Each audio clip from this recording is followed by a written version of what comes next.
Welcome to big bang. This is Satish. Kukatpally Sivaparvathi థియేటర్లో అగ్ని ప్రమాదం చోటు చేసుకుంది. దీనికి సంబంధించిన మరిన్ని అప్డేట్స్ 8 గంటల బులెటిన్లో 10 టీవీ మీకు అందిస్తుంది. ఇక కరోనా వ్యాక్సినేషన్లో మరో ముందడుగు పడింది. నేటి నుంచి దేశవ్యాప్తంగా టీనేజర్లకు వ్యాక్సినేషన్ మొదలు కానుంది. 15 ఏళ్ల నుంచి 18 ఏళ్లున్న ఉన్న పిల్లలకు వ్యాక్సిన్ ఇచ్చేందుకు కేంద్ర ప్రభుత్వం ఏర్పాట్లు పూర్తి చేసింది. తెలుగు రాష్ట్రాల్లో దాదాపు 51 లక్షల మంది టీనేజర్లకు టీకాలు ఇచ్చేందుకు స్పెషల్ డ్రైవ్ నిర్వహిస్తున్నారు. టీనేజర్లకు వ్యాక్సినేషన్లో ఎలాంటి జాగ్రత్తలు తీసుకోవాలి, వ్యాక్సిన్తో కనిపించే సైడ్ ఎఫెక్ట్స్ ఏంటి, ఎవరు వ్యాక్సిన్కు దూరంగా ఉండాలి, రెండో డోసుకు ఎంత సమయం తీసుకోవాలి, ఇదే అంశంపై బిగ్ బ్యాంగ్ డిస్కషన్లో వైద్య నిపుణులతో చర్చిద్దాం. ప్రస్తుతం చర్చలో పాల్గొంటున్నారు అటు కరోనా స్థితిగతులు అలాగే వ్యాక్సినేషన్కి సంబంధించి విశేష అవగాహన ఉన్న డాక్టర్ ఎంఎస్ఎస్ ముఖర్జీ గారు, అలాగే డాక్టర్ షర్మిలా గారు డిబేట్లో జాయిన్ అవుతున్నారు. ముఖర్జీ గారు, good morning sir. Good morning అండి. ముఖర్జీ గారు, పిల్లల వ్యాక్సినేషన్ ఎప్పటి నుంచో మనం చాలా సందర్భాల్లో మాట్లాడుకుంటున్నాం. సమయం రానే వచ్చింది. ఈ రోజు నుంచి పిల్లలకు వ్యాక్సినేషన్ ఇవ్వబోతున్నారు. అంటే పిల్లల వ్యాక్సినేషన్ అనేసరికి పెద్దవాళ్ళలాగే జాగ్రత్తలు తీసుకోవాలా, లేదంటే ప్రత్యేకంగా వేరే అంశాలు ఏమైనా ఇందులో దాగి ఉన్నాయా? పిల్లల వ్యాక్సినేషన్ అంటే పెద్దవాళ్ళకి ఏ విధమైన జాగ్రత్తలు తీసుకుంటామో వాటితో పాటుగా ఇంకొంచెం ఎక్కువ జాగ్రత్తలు తీసుకోవాల్సిన అవసరం ఉంటుందండి. భయపడాల్సిన అవసరం లేదు. పిల్లలకి వ్యాక్సినేషన్ సేఫ్గా ఇప్పించవచ్చు. ఎందుకంటే ఇప్పుడు మనం లాస్ట్ 1 yearలో మనం కోవాక్సిన్ ఎంతో మందికి ఇవ్వడం చూసాము. వాళ్ళందరూ సేఫ్గా ఉండటం, ఎక్కువ మందికి ప్రిడామినెంట్గా ఏమీ ప్రాబ్లమ్స్ లేకపోవడం, అంటే మైల్డ్ ప్రాబ్లమ్స్ కూడా చాలా తక్కువగా ఉండటం అనేది మనం గమనిస్తా ఉన్నాం. అంతేకాకుండా పిల్లల్లో చాలా వరకు టెస్టింగ్ జరిగిపోయి కోవాక్సిన్ ఏమీ ప్రాబ్లం లేదని మనకి తెలియడం జరిగింది. దాంతోపాటుగా గవర్నమెంట్ పర్మిషన్ కూడా 12 ఏళ్ల పైబడిన వాళ్ళందరికీ కోవాక్సిన్ కి పర్మిషన్ ఇవ్వడం జరిగింది. ఇప్పుడు వేస్తుంది కేవలం 15 నుంచి 18 ఏళ్ల వరకు మాత్రమే, కానీ పర్మిషన్ 12 ఏళ్ల నుంచే ఇవ్వడం జరిగింది. కాబట్టి ఇప్పుడు ఉన్న వ్యాక్సిన్స్ అన్నిట్లో కూడా మనకి ఎక్కువ experience, what ever little experience that we have, అది కోవాక్సిన్ తో ఉండటంతో కోవాక్సిన్ సేఫ్ అని కోవాక్సిన్ ఒక్కటే పర్మిషన్ ఇవ్వడం జరిగింది. ఆల్రెడీ 6,50,000 మందికి పైగా పిల్లలు కోవిన్ లో రిజిస్ట్రేషన్ చేయించుకోవడం జరిగింది. మనం 15 నుంచి 18 ఏళ్ల వాళ్ళ పిల్లల్ని చూసుకున్నట్లయితే ఇంపార్టెంట్ థింగ్ ఎక్కడుంటుందంటే వీళ్ళది ఇది టోటల్లీ ఫార్మేటివ్ ఇయర్స్. అంటే 10th class, inter first year, inter second year, ఈ ఏజ్ లో ఉన్న పిల్లలు వీళ్ళు. అంటే లైఫ్ లాంగ్ వీళ్ళు ఏ రకంగా తర్వాత మౌల్డ్ అవుతారనేది ఈ 3 ఏళ్లలో డిసైడ్ అయిపోతుంది. వాళ్ళకి వ్యాక్సిన్ ఇచ్చి వాళ్ళని సేఫ్ గా మనం స్కూల్కి పంపించగలిగితే వాళ్ళు ధైర్యంగా ఉండగలుగుతారు, పేరెంట్స్ ధైర్యంగా ఉండగలుగుతారు. తద్వారా వాళ్ళకి లైఫ్ లాంగ్ బెనిఫిట్ ఉంటుంది అనే విషయం మనం మర్చిపోకూడదు. అయితే ఇక ఎవరికి ఇవ్వకూడదు పిల్లల్లో వ్యాక్సిన్, ఎవరికి ఇవ్వచ్చు అని అంటే పిల్లల్లో సహజంగా అందరికి ఇవ్వచ్చు, కానీ ఆల్రెడీ ఇంతకు ముందు ఏదైనా వ్యాక్సిన్ తీసుకుని వాళ్ళకి సీరియస్ సైడ్ ఎఫెక్ట్స్ ఉంటే వాళ్ళకి ఇవ్వకూడదు. అంటే ఎనఫిలాక్టిక్ రియాక్షన్స్ లాంటివి ఉన్న వాళ్ళకి ఇవ్వకూడదు. అది మాత్రమే కాకుండా ఇప్పుడు కోవిడ్ పాజిటివ్ ఉంటే గనక పాజిటివ్ ఉన్న స్టేజ్ లో ఇవ్వకూడదు. అదేవిధంగా ఏదన్నా అక్యూట్ డిసీజెస్ ఏదన్నా ఉంటే, అంటే ఇప్పటికిప్పుడు తగ్గిపోయే డిసీజెస్, అంటే మలేరియా కానివ్వండి, డెంగ్యూ కానివ్వండి, ఇట్లాంటివి ఏదైనా డిసీజెస్ ఉన్నప్పుడు, అక్యూట్ ఇన్ఫెక్షస్ డిసీజ్ కానీ నాన్ ఇన్ఫెక్షస్ డిసీజ్ కానీ, ఇప్పుడు కరెంట్ గా అక్యూట్ డిసీజ్ ఉన్న వాళ్ళకి మాత్రం ఇవ్వకూడదు. సో ఈ జాగ్రత్తలు మనం తీసుకుంటే సరిపోతుంది. ఇక మనం మిగతా వాళ్ళకి ఇచ్చినట్లుగానే వ్యాక్సినేషన్ తర్వాత ఒక అరగంట పాటు వ్యాక్సినేషన్ సెంటర్ లో వెయిట్ చేయటం, ఏదైనా ఎనఫ్లాక్సిస్ వస్తుందా లేదా చూసుకోవటం అనేవి ఇంపార్టెంట్ కింద భావించాల్సిన అవసరం ఉంటుంది. అయితే ఇది చాలా ఆహ్వానించదగ్గ పరిణామం. ఇప్పుడు ఒమిక్రాన్ కేసెస్ సడన్ గా పెరగడంతో ఓవరాల్ గా కేసెస్ ఇండియాలో కూడా 27,000 కేసెస్ రావడం, అంటే ఒమిక్రాన్ కేసెస్ కూడా ఆల్మోస్ట్ 1,500 దాటిపోవడం చాలా ఇంపార్టెంట్ థింగ్స్. ఈ టైంలో మనం వ్యాక్సిన్ వేసుకోవడం అనేది చాలా మంచి విషయం. But at the same time vaccination centres దగ్గర ఎక్కువ మంది ఒకేసారి గుమికూడకుండా, అక్కడ నుంచి స్ప్రెడ్ అయ్యే అవకాశం లేకుండా అక్కడ తీసుకోవాల్సిన ప్రోటోకాల్ అంతా కంప్లీట్ గా తీసుకుంటూ ఉండడం అనేది చాలా చాలా ముఖ్యమైన విషయం. రైట్. షర్మిల గారు, పిల్లల వ్యాక్సినేషన్ సంబంధించి 15 నుంచి 18 ఏళ్ల వరకు రిజిస్ట్రేషన్ కంప్లీట్ అయింది. ఈ రోజు నుంచి కార్యక్రమం మొదలు కాబోతుంది. ఖచ్చితంగా ఎలాంటి జాగ్రత్తలు తీసుకోవాలన్న అంశం ఒకటైతే, పిల్లల వైద్య నిపుణురాలుగా సైడ్ ఎఫెక్ట్స్ ఏమైనా కనిపించే అవకాశం ఉంటుందా? ఆల్మోస్ట్ వాట్ ఈస్ యాక్సెప్టబుల్ అంటామా అంటే, కొద్దిగా లోకల్ పెయిన్ ఎక్కడైతే ఇంజెక్షన్ చేస్తామో, కోవిడ్ వ్యాక్సిన్ కాబట్టి ఇంత పెద్ద డిబేట్లు పెట్టుకుని మాట్లాడాల్సి వస్తుంది.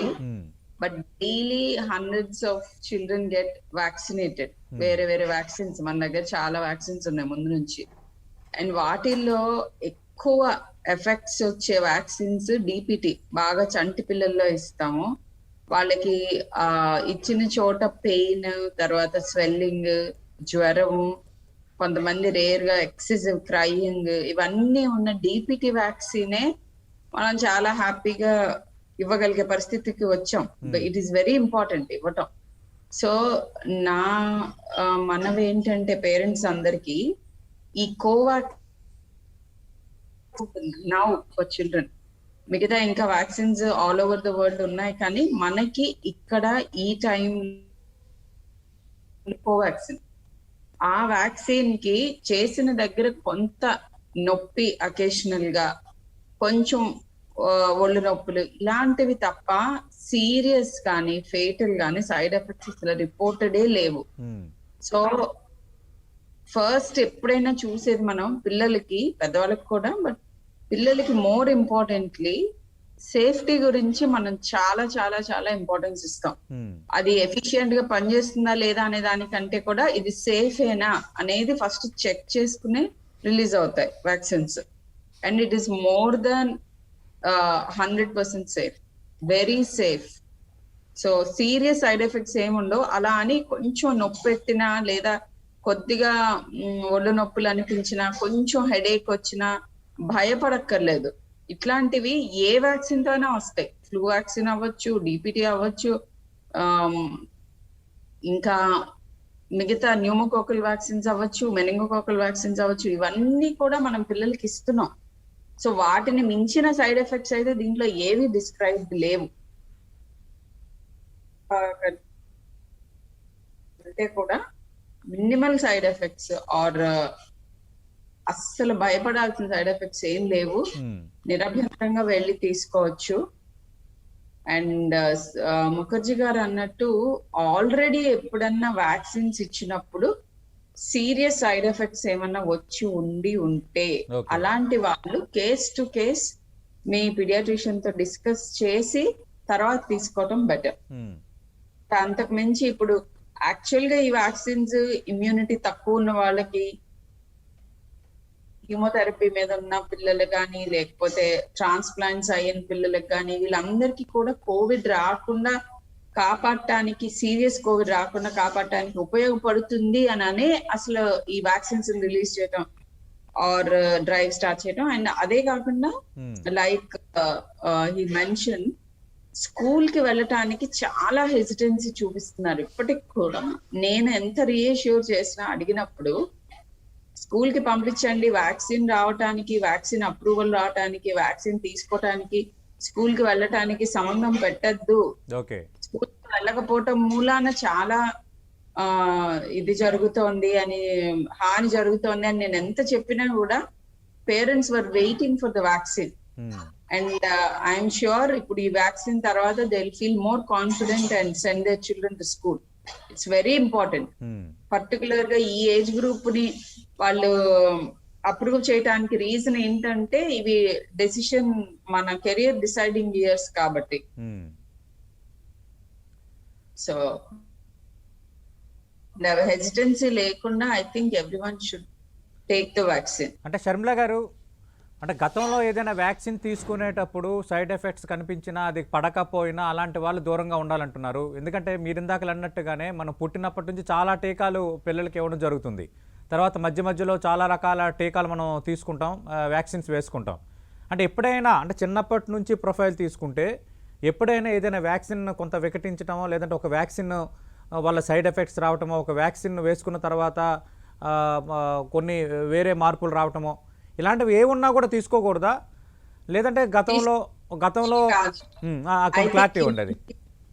ఎందుకంటే కొన్ని వ్యాక్సిన్స్ ఎగ్, చిక్ ఎంబ్రియో నుంచి చేసే ఉంటాయి. అండ్ కొన్ని వ్యాక్సిన్స్ వేరే అన్ని రకాల వ్యాక్సిన్స్ ఉంటాయి. రికాంబినెంట్ డిఎన్ఏ టెక్నాలజీ యూజ్ చేసే వ్యాక్సిన్స్ ఉంటాయి. కొన్ని ఇట్లా ఏంటంటే కొన్ని రియాక్షన్స్ ఏమో ఈ ఎగ్ అలర్జీ ఉన్న వాళ్ళు తీసుకోకుండా ఉంటాయి.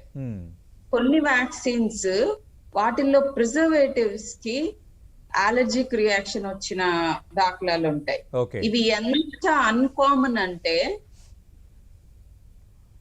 మళ్ళీ విపరీతంగా భయానికి గురవ్వకుండా చెప్తున్నాను. ఇది ఎంత అన్కామన్ అంటే నేను few thousands of children, tens and thousands of children, 10,000 children కన్నా వ్యాక్సినేట్ చేస్తుంటే ఒక్కళ్ళకి కూడా ఇప్పటి వరకు సీరియస్ సైడ్ ఎఫెక్ట్ రాలేదు. రైట్. ఇది నా ఓన్ పర్సనల్ ఎక్స్పీరియన్స్. రైట్. ఇంకా నా colleagues experiences. Lakhs and lakhs of children కి ఇమ్యునైజ్ చేస్తే ఎవరికో ఒక్కరికి లిటిల్ అలర్జీస్ వచ్చే అవకాశం ఉంటాయి. కామన్ గా చూసే సైడ్ ఎఫెక్ట్స్ ఏంటి అని అంటే వ్యాక్సిన్ ఇచ్చిన దగ్గర కొంచెం నొప్పి పెట్టడం, డిబిటీ లాంటి వ్యాక్సిన్స్ అయితే హోల్సేల్ వ్యాక్సిన్స్ తీసుకున్న వాళ్ళకైతే కాస్త 1-2 రోజులు జ్వరం రావడం. ఇవి తప్ప సీరియస్ సైడ్ ఎఫెక్ట్స్ వేటిల్లోనూ చూడలా. సో ఇవి చాలా అంటే డిస్కస్ చేయండి అంటున్నాను, తీసుకోవద్దు అని అట్లా. ఒకసారి మీ డౌట్ ని నివృత్తి చేసుకోండి, అడగండి. ఇది అసలు వ్యాక్సిన్ కి రిలేటెడ్ సైడ్ ఎఫెక్ట్ ఇది అయ్యింది ఒకప్పుడు, దీని ఈ సైడ్ ఎఫెక్ట్ లేదా ఇది ఎందుకు వచ్చి ఉండొచ్చు, దీనికి కోవాక్సిన్ మీద బేరింగ్ ఉందా లేదా, ఇది క్లియర్ కట్ డిస్కషన్ చేసుకుని నిరభ్యంతరంగా తీసుకోవచ్చు. ముఖర్జీ గారు అసలు అంటే రెండో డోస్కి ఎంత సమయం తీసుకోవాలి? ఇప్పుడు 15 to 18 ఏజ్ గ్రూప్కి వ్యాక్సినేషన్ ఈరోజు ప్రారంభం అవుతుంది కాబట్టి ఈ రోజు ఒక రకంగా వ్యాక్సిన్ తీసుకుంటే ఈ రోజు నుంచి ఎన్ని రోజుల తర్వాత రెండో డోస్ తీసుకోవాల్సిన అవసరం ఉంది? పెద్దవాళ్ళకి మనం చాలా జాగ్రత్తలు సూచించాం, మొదటి 2 రోజులు కొన్ని తినకూడదని, కొన్నిటికి దూరంగా ఉండాలని. అలాంటి జాగ్రత్తలు ఏమైనా తీసుకోవాలి ఆహారానికి సంబంధించి అట్లా? అంటే పిల్లలకి కూడా పెద్దవాళ్ళకి మాదిరిగానే 4 weeks గ్యాప్ లో సెకండ్ డోస్ ఇవ్వాల్సిన అవసరం ఉంటుంది. అంటే ఇప్పుడు కోవాక్సిన్ కి పెద్దవాళ్ళకి కూడా 4 weeks గ్యాప్, అలాగే 28 days పిల్లలకు కూడా ఉంటుంది. అంటే ఇప్పుడు తీసుకున్న తర్వాత మళ్ళీ 28 days తర్వాత సెకండ్ డోస్ తీసుకోవాల్సి ఉంటుంది. అయితే ఫుడ్ విషయంలో ప్రత్యేకించి పెద్దవాళ్ళకు కూడా యాక్చువల్లీ మనం పెద్దవాళ్ళకు కూడా మనం కొత్తగా ఈ ఫుడ్ తినొచ్చు ఈ ఫుడ్ తినకూడదు అనేం లేదు. ఓన్లీ ఆల్కహాల్ ఎక్కువ తీసుకుంటే కనుక కొంత ఇమ్యూనిటీ తగ్గుతుంది అనేది మాత్రమే మనం చెప్పడం జరిగింది. ఫుడ్ విషయంలో ఏం పర్టికులర్ గా జాగ్రత్తలు తీసుకోవాల్సిన అవసరం లేదు. మనం ఈ ఫుడ్ తినొచ్చు అని కానీ ఈ ఫుడ్ తినకూడదని కానీ అట్లాంటిది ఏమి లేదు. ఆహారం తిన్న తర్వాత కూడా మనం ఈ వ్యాక్సిన్స్ అనేవి తీసుకోవచ్చు. కాకపోతే ఇమీడియట్ గా ఆహారం తీసుకున్న తర్వాత ఇంజెక్షన్స్ ఏవి సహజంగా ఇవ్వరు. ఎందుకంటే ఏదన్నా చిన్న వామిటింగ్ కానీ ఏదైనా అయితే యాస్పిరేట్ అవుతుందని ఇమీడియట్ గా తిన్న తర్వాత వ్యాక్సిన్ ఇవ్వరు. అంతే తప్ప వ్యాక్సిన్ వేసుకోవడానికి ఫుడ్ కి ఎటువంటిగా పెద్ద సంబంధం ఉండదు.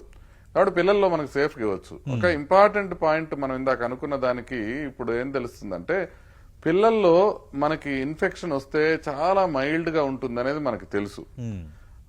అయితే మనం ఇంకా లాంగ్ టర్మ్ స్టడీస్ చేయకుండా ఇప్పుడే ఎందుకు పిల్లల్లో ఇస్తున్నారు, యాక్చువల్ గా తక్కువ సీరియస్ గా ఉంటుంది కదా అనేది చాలా మంది ప్రశ్న. దాన్ని మనం అడ్రస్ చేయాల్సిన అవసరం ఉంది. ఒకటి, ఇప్పుడు పిల్లల్లో అడ్మిషన్స్ పెరుగుతూ ఉన్నాయి. మనం న్యూయార్క్ లో తీసుకున్నట్లయితే ఆల్మోస్ట్ డబుల్ అయిపోతున్నాయి హాస్పిటల్ అడ్మిషన్స్ పిల్లల్లో. ఓవరాల్ గా యుఎస్ మొత్తం మీద తీసుకున్నా కూడా పిల్లల్లో అడ్మిషన్స్ పెరుగుతున్నాయి ఒమిక్రాన్ తో. అంటే ఇవి సీరియస్ అడ్మిషన్స్ కాదు, ఇవేమి ప్రమాదకరంగా ఎవరికి కాలా, బట్ ఖచ్చితంగా అడ్మిషన్స్ సంఖ్య అయితే పెరుగుతుంది. అడ్మిషన్స్ కంప్లీట్ గా స్టేబుల్ ఉన్న వాళ్ళలో చేయరు కాబట్టి కొంత మేరకు మనం జాగ్రత్తలు తీసుకోవాల్సిన అవసరం అయితే ఉంది అనే విషయాన్ని మనకు తెలుస్తా ఉంది. కాబట్టి మనం వ్యాక్సినేషన్ తీసుకోవడం అవసరం. రెండోది ఏంటంటే పిల్లల్లో ఒక రేర్ గా MIS-C అని multi system inflammatory system in children అనేది ఒకటి వచ్చే అవకాశం ఉంటుంది. షర్మిల గారు మేము కూడా ఇంతకు ముందు చాలా సార్లు మాట్లాడాం దీని గురించి. అది రేర్ థింగ్ అన్నమాట, కానీ అది మాత్రం ప్రమాదకరమైన థింగ్. ఫ్రాన్స్ లో ఒక స్టడీ జరిగింది.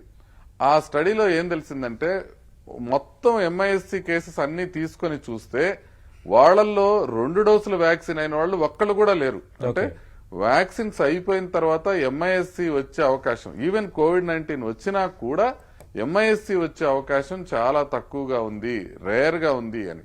కనీసం దాన్ని ప్రివెంట్ చేయడానికైనా మనం వ్యాక్సిన్ తీసుకోవాల్సిన అవసరం ఉంది. అయితే అక్కడ ఇచ్చింది mRNA వ్యాక్సిన్, ఫైజర్ వ్యాక్సిన్ ప్రధానంగా. బట్ అవే బెనిఫిట్స్ మనకి కోవాక్సిన్ తో కూడా వచ్చే అవకాశం ఉంది. కాబట్టి మనం ఒకటి ఈ ఒమిక్రాన్ ని ప్రివెంట్ చేసుకోవడానికి వాడుకోవచ్చు, ఒమిక్రాన్ తో సీరియస్ కాకుండా దీన్ని ఉపయోగించుకుంటాం. అదేవిధంగా MIS-C కేసెస్ కూడా వ్యాక్సినేషన్ తో తగ్గే అవకాశం ఉంది అనే విషయాన్ని కనుక మనం ప్రజల్లోకి తీసుకెళ్లగలిగితే పిల్లలకు వ్యాక్సినేషన్ వేయడానికి వాళ్ళు ఉత్సుకత చూపించే అవకాశం ఉంటుంది. ఎందుకంటే ఇప్పుడు మనకి చాలా మందికి మనం వ్యాక్సిన్ వేయాల్సిన అవసరం ఉంది. 15 to 18 years అన్న వాళ్ళు నాకు తెలిసి ఆల్మోస్ట్ ఒక 7.5 నుంచి 10 crores వరకు ఉండే పాపులేషన్ ఇది. దాంట్లో మనకి కేవలం 6 లక్షల మందికే ఇవాళ మనం వ్యాక్సినేషన్ ఇవ్వడానికి తలపెట్టాం. కాబట్టి ఈ వ్యాక్సినేషన్ అనేది కూడా చాలా జాగ్రత్తగా జరగాల్సిన అవసరం ఉంది, వేగవంతంగా జరగాల్సిన అవసరం ఉంది. ఇది దీంతో మనం పిల్లల్ని ప్రొటెక్ట్ చేసుకోగలము అనేది క్లియర్ కట్ డేటా ఉంది.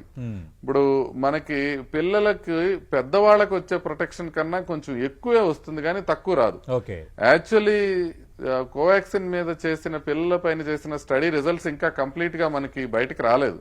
అయితే యుఎస్ లో ఉన్న వ్యాక్సిన్స్ ప్రకారం అయితే ఎంఆర్ఎన్ఏ వ్యాక్సిన్స్ మిగతావి పెద్దవాళ్లలో 90%, 92% అలా ఉంటే పిల్లల్లో మాత్రం 100% ప్రొటెక్షన్ లభించిన అవకాశం మనం చూస్తున్నాం. ఎంఆర్ఎన్ఏ వ్యాక్సిన్స్ పిల్లల్లో అంత విధంగా పనిచేస్తాయి. అట్లా అదే విధంగా కోవాక్సిన్ రిజల్ట్స్ కూడా బయటకు వస్తే బాగుంటుంది. కానీ ఒక్క చిన్న మాట ఏమన్నారంటే పెద్దవాళ్లలో వచ్చిన రకంగానే రిజల్ట్స్ వచ్చినాయి అని. అదే గొప్ప విషయం. అంటే పెద్దవాళ్ల కన్నా తక్కువ అయితే కాదు, ఖచ్చితంగా పెద్దవాళ్ల కన్నా బెటర్ అయ్యే అవకాశం ఉంటుంది కానీ తక్కువ అయ్యే అవకాశం ఉండదు. సైడ్ ఎఫెక్ట్స్ రేర్ గా ఉంటాయి. భయపడకుండా నిర్మోహమాటంగా ఈ వ్యాక్సిన్ అనేది తీసుకోవడం అనేది ఇంపార్టెంట్, మనం ఎంకరేజ్ చేయాల్సిన అవసరం ఉంది. నెమ్మదిగా మనకి డిఎన్ఏ వ్యాక్సిన్ కూడా అందుబాటులోకి వచ్చే అవకాశం ఉంది. కాబట్టి అది కూడా పిల్లల్లో అప్రూవ్ చేస్తున్నారు. కాబట్టి ఒకవేళ అది అవైలబిలిటీ వచ్చినట్లయితే జైడస్ క్యాడిలా వాళ్ళ జైకోవిడి కూడా అది ఇంజెక్షన్ కాకుండా ఒక అప్లికేటర్ తో ఇస్తారు కాబట్టి ఇంట్రాడర్మల్ గా అది కూడా మనం తీసుకొచ్చే అవకాశం ఉంటుంది. ప్రస్తుతానికి మాత్రం కోవాక్సిన్ ఒక్కటే ఇవ్వడానికి మనకి ప్రయత్నాలు జరుగుతున్నాయి. రైట్. షర్మిల గారు, తల్లిదండ్రుల బాధ్యత ఎలా ఉండాలంటే ఏం చెప్తారు? ఎందుకంటే చాలా మంది తల్లిదండ్రుల్లో కూడా వ్యాక్సిన్ తీసుకోవడానికి సంశయించే పరిస్థితులు ఉన్నాయి. మెజారిటీ తీసుకున్నారు కానీ ఇంకా కొన్ని అనుమానాలు, అంటే పిల్లలకి ఇస్తే ఏమైపోతుందో అని ఒక రకమైన భయం కూడా కొంత తల్లిదండ్రుల్లో ఉంది. తల్లిదండ్రులు ఎలా ఆలోచన చేయాలి? పిల్లలకి ఎలా ధైర్యం నింపాలి? ఈ భయానికి బేసిస్ లేదు అని అనను, ఎందుకంటే but at the same time ఎందుకు భయపడకూడదో కూడా చెప్తున్నాను. కోవాక్సిన్ అని ఏదైతే మనం ఇస్తున్నామో ఆ వ్యాక్సిన్ అబ్సల్యూట్ గా పెద్దవాళ్ళలో కూడా ఫేటల్ సైడ్ ఎఫెక్ట్స్ అసలు ఏమీ లేవు ఇప్పటి వరకు described, reported. Adverse effect reporting system అని ఉంటుంది, దాంట్లో ఎక్కడ మనకి ఏం లేవు. వేరేగా చూస్తున్న పేరెంట్స్ కి చెప్తున్నాను, వేరే వ్యాక్సిన్స్ తోటి ఎక్కడో ఒక చోట మీరు తీసుకుంటే కోవిషీల్డ్ తో థ్రాంబోఎంబోలిక్ ఫినామినా అంటే రక్తం గడ్డగట్టేది కానీ, లేదా ఫైజర్ తోటి, ఫైజర్ బయోటెక్, అది మన దగ్గర లేదు అది, బట్ స్టిల్ దాంట్లో ఇజ్రాయెల్లోనూ జరిగిన స్టడీస్, వేరే చోట్ల జరిగినట్లో చాలా రేర్ గా వాటిలో కూడా 1,01,000కి హార్ట్ ఇన్ఫ్లమేషన్ తోటి ప్రెసెంట్ అయిన టీనేజర్స్ కూడా ఉన్నారు. కానీ అవి కూడా ఇవన్నీ కూడా సెల్ఫ్ లిమిటింగ్, అంటే మళ్ళీ కరెక్ట్ చేసుకోగలిగిన సైడ్ ఎఫెక్ట్స్. భయం తగ్గించడానికి నేను ఇప్పుడు ఫస్ట్ మనం ఫ్యాక్ట్స్ ని కనుక ఒప్పుకోకపోతే ట్రస్ట్ ఉండదు కి. ఫ్యాక్ట్స్ వాళ్ళు విన్నవి కొన్ని చెదురుముదురు ఘటనలు నిజం, అవి వేటిల్లో మనం ఇప్పుడు ఇస్తున్న వ్యాక్సిన్ లో కానే కాదు. ఇప్పుడు గవర్నమెంట్ మనకి అప్రూవ్ చేసి వదులుతున్న వ్యాక్సిన్ ఏదైతే కోవాక్సిన్ ఉందో దాంట్లో అసలు సైడ్ ఎఫెక్ట్స్ అనేవే లేవు. నేను చెప్పిన చిన్న చేసిన దగ్గర, వ్యాక్సిన్ చేసిన దగ్గర కొంచెం నొప్పి పెట్టడం గానీ, కొద్దిగా నలుతగా అనిపించడం తప్ప ప్రాణాంతకమైనవి లేదా ఇంపార్టెంట్ ఆర్గన్స్ ని ఎఫెక్ట్ చేసే సైడ్ ఎఫెక్ట్స్ ఏవీ లేవు. అండ్ తర్వాత ఇంకా ఇప్పుడు there are discussions going on, recombinant టెక్నాలజీతో వచ్చే వ్యాక్సిన్స్, బయోఈగా వాళ్ళది కానీ, లేదా నోవోవాక్స్ వాళ్ళది కోవోవాక్స్ అని కానీ, ఈ రెండు కూడా మోస్ట్ లైక్లీ అప్రూవల్ వచ్చి తర్వాత probably they will also be players in children's vaccines also. ఇదే కాకుండా జైడస్ వాళ్ళది కూడా 3 dose వ్యాక్సిన్ అప్లికేటర్ తో ఇచ్చి, అక్కడైతే అసలు డాక్టర్స్ అవసరం లేకుండా నాన్ డాక్టర్స్ కూడా, అంగన్వాడీ వర్కర్స్ కానీ లేకపోతే నర్స్ ప్రాక్టీషనర్స్ కానీ ఇలాంటి వాళ్ళు కూడా ఇవ్వడానికి ఈజీగా ఉండే వ్యాక్సిన్ అది. సో పిల్లల్లో ఎప్పుడు ఏది అప్రూవల్ చేసినా కూడా దాన్ని విపరీతంగా వితౌట్ ఎనీ డౌట్ సేఫ్టీ చూసుకున్న తర్వాతే అప్రూవల్ వస్తుంది. సో బెంగపడాల్సిన అవసరం లేదు. ఏదైతే కాస్తో కోస్తో అనుమానం లక్షల్లో ఒకళ్ళకి సైడ్ ఎఫెక్ట్స్ ఉన్న వ్యాక్సిన్స్ ని పిల్లల కోసం అసలు అప్రూవలే ఇవ్వలేదు, ఎక్కడా ఇవ్వలేదు. సో మన ఇండియాలో అంతకంటే ఇవ్వలేదు. సో హెజిటేట్ చేయాల్సిన అవసరం లేదు. కానీ మీకు స్పెషల్ సిచ్యువేషన్స్ ఏమైనా ఉంటే, ఇంత సమస్య సీరియస్ సమస్య వచ్చింది, లేదా మీ పిల్లలు స్పెషల్ హెల్త్ నీడ్స్ పిల్లలు అయి ఉన్నారు అంటే, ఇప్పుడు రైట్ నౌ కీమోథెరపీ జరుగుతోంది అనుకోండి, అలాంటి పిల్లలకి డెఫినెట్ గా ఇప్పుడు కీమోథెరపీ మధ్యలో వ్యాక్సినేట్ చేయమని చెప్పం. ఇట్లా కేస్ టు డిస్కషన్ అవసరం. మామూలుగా ఏవి ప్రీమార్బిడ్ కండిషన్స్, సీరియస్ ప్రీమార్బిడ్ కండిషన్స్ ఏమీ లేని పిల్లలకి నిరభ్యంతరంగా వెళ్ళి తీసుకోవచ్చు. నిన్న మొన్న ఇప్పుడు 2 వారాల క్రితమే ట్రాన్స్ప్లాంట్ చేయించుకుని ఇంటికి వచ్చారు. ఇప్పుడు ఇలాంటి పిల్లలకి these are all very special situations. అలాంటి పిల్లలు తప్ప, అలాంటి పిల్లలకి you have to have a discussion with your paediatrician. మిగతా పిల్లలు కంప్లీట్ గా నార్మల్ హెల్త్ లో ఉండి long term medication or long term issues ఏమీ లేని పిల్లలకి డైరెక్ట్ గా వెళ్ళి బుక్ చేసుకుని వెళ్ళి తీసేసుకోవచ్చు. మీకు ఎటువంటి సందేహాలు ఉన్నా 1 consultation with your paediatrician best time to take vaccine. ఈ స్పెషల్ సిచ్యువేషన్ కిడ్స్ కూడా చెప్తాం, ఎందుకంటే అసలు వీళ్ళకి ఇంకా ఇంపార్టెంట్ వ్యాక్సినేట్ చేయించుకోవటం, వ్యాక్సిన్ ఇమ్యూనిటీ లేని వాళ్ళు. సో ఏ రకంగా చూసినా ఇప్పుడు అప్రూవ్ చేసిన Covaxin for 15 to 18 is extremely safe. Without any hesitancy you can book and get it done. Right. Mukherjee garu, ఒకవైపు ఒమిక్రాన్ కేసులు భారీగా పెరుగుతున్నాయి, మనం చూస్తున్నాం. ఖచ్చితంగా పిల్లలకు వ్యాక్సినేషన్ ప్రారంభించడం వల్ల మనం కొంత దానిపై ప్రభావం ఖచ్చితంగా ఉంటుందా? ఒకవైపు ఆ కేసుల సంఖ్య కూడా భారీగా పెరుగుతోంది, ఒకవైపు మనం పిల్లల వ్యాక్సినేషన్ సమాంతరంగా ఇప్పుడు ప్రారంభించాం. ముఖర్జీ గారు, అంటే ఇప్పుడు మనకి ఈ వ్యాక్సినేషన్ 15 నుంచి 18 ఏళ్ల వరకు ఇస్తున్న వ్యాక్సినేషన్ ఒక మంచి అడుగు. ఈ ఒమిక్రాన్కి వ్యతిరేకంగా కానివ్వండి, డెల్టా వ్యతిరేకంగా కానివ్వండి, కోవిడ్ ఇన్ జనరల్ కానివ్వండి. బట్ ఇది ఒక్కటే సరిపోదు, ఇది ఒక్కటే కంప్లీట్ స్టెప్ కాదు. మనం ఇంకా ఎలిజిబుల్ పాపులేషన్ లో ఒక 65% మందికి కూడా 2 డోసులు ఇవ్వలేదు. మనం ఇవ్వాల్సిన బూస్టర్స్ ఇప్పటికీ పెండింగ్ ఉన్నాయి. 10వ తారీఖు నుంచి బూస్టర్స్ మొదలు పెడుతున్నాం. బట్ వాటిలో కూడా ఫస్ట్ ఈ 3 crore పాపులేషన్ ఏదైతే డాక్టర్స్, ఫ్రంట్ లైన్ వర్కర్స్, వీళ్ళకి మాత్రమే ఇవ్వడం జరుగుతోంది. కాబట్టి మనం ఇంకా చాలా చేయాల్సిన అవసరం ఉంది వ్యాక్సినేషన్ విషయంలో.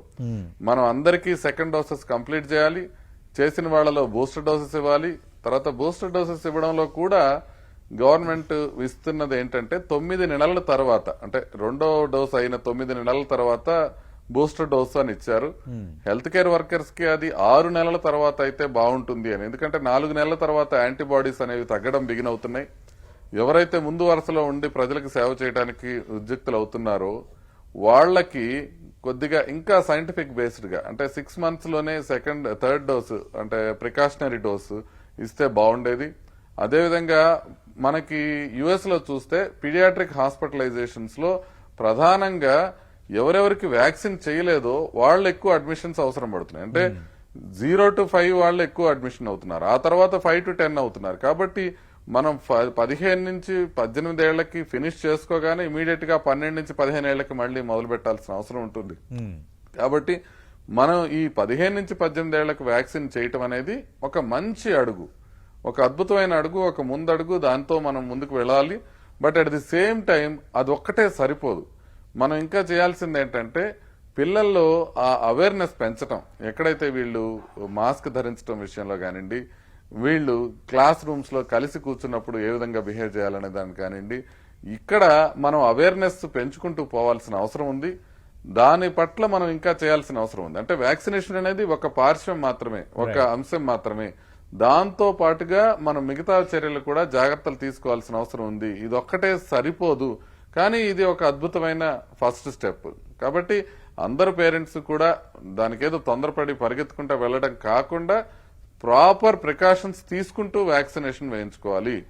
వ్యాక్సినేషన్ ఎవరికి వేయొచ్చు అంటే లావుగా ఉన్న పిల్లలు నిరభ్యంతరంగా వేసుకోవచ్చు, వేసుకోవాలి. అదేవిధంగా ఆస్తమా ఉన్న పిల్లలు ఏమీ ప్రాబ్లమ్స్ లేవు, వేసుకోవచ్చు. అదేవిధంగా స్కిన్ ఎలర్జీస్ ఉన్న పిల్లలు ప్రాబ్లం లేదు, వేసుకోవచ్చు. అంటే చాలా మందికి సందేహాలు ఉంటాయి కాబట్టి చెప్తున్నాను. దాంతో పాటుగా మీరు వేరే డిసీజెస్ వచ్చి తగ్గిపోయిన పిల్లలు, అంటే డిసీజ్ నడుస్తున్నప్పుడు మలేరియా గానీ డెంగ్యూ గానీ నడుస్తున్నప్పుడు తీసుకోకూడదు, కానీ అది తగ్గిపోయిన తర్వాత ఆ అక్యూట్ ఫేజ్ అయిపోయిన తర్వాత అందరూ నిర్భయంతరంగా తీసుకోవచ్చు. అదేవిధంగా లాంగ్ టర్మ్ ప్రాబ్లమ్స్ ఉన్న పిల్లలు, అంటే టైప్ 1 డయాబెటీస్ ఉన్న పిల్లలు వ్యాక్సినేషన్స్ తీసుకోవచ్చు. చైల్డ్హుడ్ హైపర్ టెన్షన్ ఉన్న పిల్లలు వ్యాక్సినేషన్ తీసుకోవాలి. కిడ్నీ సంబంధించిన ప్రాబ్లమ్స్ ఉన్న పిల్లలు వ్యాక్సినేషన్ తీసుకోవాలి. కాబట్టి అనేక రకాలైన ప్రాబ్లమ్స్ ఉన్న వాళ్ళకు కూడా ఇందాక షర్మిల గారు చెప్పినట్టు డౌట్ ఏమన్నా ఉంటే ఒక్కసారి పిడియాట్రిషియన్ ని సంప్రదించండి, తప్పులేదు. కానీ ఈ సెగ్మెంట్స్ వాళ్ళందరూ వ్యాక్సినేషన్ తీసుకోవాలంటే పిల్లల్లో కూడా హై రిస్క్ ఉన్న పిల్లలు ఉంటారు, వాళ్ళని ముందుగా ప్రొటెక్ట్ చేసుకోవాల్సిన అవసరం ఉంటుంది. వాళ్ళలోకి ఈ కేటగిరీస్ ఉన్న వాళ్ళందరూ వస్తారు. రొమాటిక్ హార్ట్ డిసీజ్ ఉన్న పిల్లలు కూడా, అంటే హార్ట్ ప్రాబ్లమ్స్ ఉంటాయి పిల్లల్లో, హార్ట్ ప్రాబ్లమ్స్ ఉన్న వాళ్ళు కూడా నిరభ్యంతరంగా వ్యాక్సిన్ తీసుకోవాలి. అండ్ టాబ్లెట్స్ కి సంబంధించిన వాటికి వాళ్ళు తీసుకుంటున్న tablets except rare blood thinners వేసుకుంటున్న వాళ్ళు తప్ప మెజారిటీ వాళ్ళు తీసుకుంటున్న మెడిసిన్స్ కంటిన్యూ చేస్తూ వ్యాక్సిన్ తీసుకోవచ్చు. ఒకవేళ టాబ్లెట్స్ ఆపదలుచుకుంటే పిడియాట్రిషియన్ ని కలవాల్సిన అవసరం ఉంటుంది. కాబట్టి ఎటువంటి ప్రాబ్లం లేకుండా వీళ్ళందరికీ మనం వ్యాక్సినేషన్ తీసుకోవచ్చు అన్న మెసేజ్ ఇవ్వాల్సిన అవసరం ఉంది. రైట్. షర్మిల గారు, వ్యాక్సినేషన్ సంబంధించి ప్రైవేట్ ఆసుపత్రుల్లో కూడా ఇస్తున్నారు. ప్రైవేట్ ఆసుపత్రుల్లో అయితే ఒక్కొక్క వ్యాక్సిన్ డోసు 1410 రూపాయలుగా నిర్ణయించారు. అంటే ఓవరాల్గా ఇందాక ముఖర్జీ గారు చెప్పినట్టు ఈ 15 to 18 లక్ష్యాన్ని త్వరితగతిన పూర్తి చేసి 12 to 15ని మనం టార్గెట్ని రీచ్ అవ్వగలిగితే ఇంకా చాలా ప్రొటెక్షన్లోకి వచ్చేస్తాము. ఒకవైపు ఒమిక్రాన్ కేసులు పెరుగుతున్న నేపథ్యంలో ఇది ఖచ్చితంగా ఒక ముందడుగులాగా పనిచేస్తుందని. లక్ష్యాన్ని ఎర్లీగా చేరుకోవాలంటే ఎలాంటి ప్లానింగ్ ఉండాలంటారు? ఫస్ట్ అంటే సార్ కూడా అన్నారు, నేను అదే అంటాను. ముందు మేము మాట్లాడినప్పుడల్లా ఎంఫసైజ్ చేసేవాళ్ళం. ఐఎమ్ ష్యూర్ ఇప్పుడు అడిగితే ఆయన మళ్ళీ అదే ఎంఫసైజ్ చేస్తారు. ఓకే. ఒకటి ఏంటంటే ఈ వ్యాక్సిన్ తీసుకోగానే 2 క్వశ్చన్స్ నన్ను ఎప్పుడు పేరెంట్స్ అడుగుతున్నారు. వ్యాక్సిన్ తీసుకున్న తర్వాత ఇంకా మనం సూపర్ మ్యాన్స్ అవ్వము. మీరు అడిగే క్వశ్చన్ ఏంటంటే వ్యాక్సిన్ తీసుకుంటే కోవిడ్ రాదా? కోవిడ్ వచ్చే అవకాశం ఉంటుంది. ఎందుకంటే ఈ వ్యాక్సిన్ ఇన్ఫెక్షన్ ని ప్రివెంట్ చెయ్యదు. మళ్ళీ కూడా చెప్తున్నాను, సీరియస్ డిసీజ్, హాస్పిటలైజేషన్, డెత్, ఈ మూడింటిని ప్రివెంట్ చేస్తుంది. అండ్ డెఫినెట్ గా ఇంకొక క్వశ్చన్ నన్ను ఈ రోజుల్లో అడుగుతోంది ఏంటంటే, ఒమిక్రాన్ వ్యాక్సినేటెడ్ వాళ్ళల్లో కూడా వస్తోంది లేదా అంతకుముందు డెల్టా కూడా వచ్చింది, వ్యాక్సిన్ తీసుకున్న లాభం ఏంటి? ఇది ఒకటి అడుగుతున్నారు. అవును.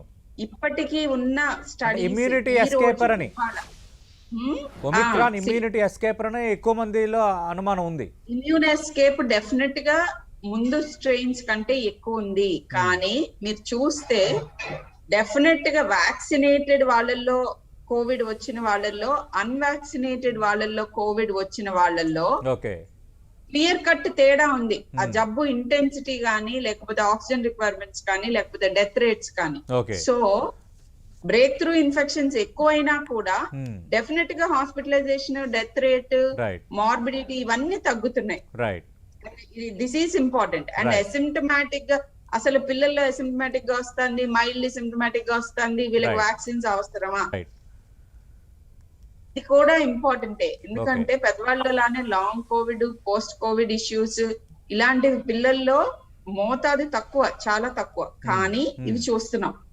And multi system inflammatory syndromes definite గా కోవిడ్ వచ్చి తగ్గిన తర్వాత ఇమ్యూన్ రియాక్షన్ కింద వచ్చే వాళ్ళలో ఈ ఇన్సిడెంట్స్ కూడా డెఫినెట్ గా తగ్గుతుంది. ఎందుకంటే కోవిడ్, సీరియస్ కోవిడ్ వచ్చే అవకాశం లేదు ఈ వ్యాక్సినేటెడ్ వాళ్ళలో, డెఫినెట్ గా తక్కువ.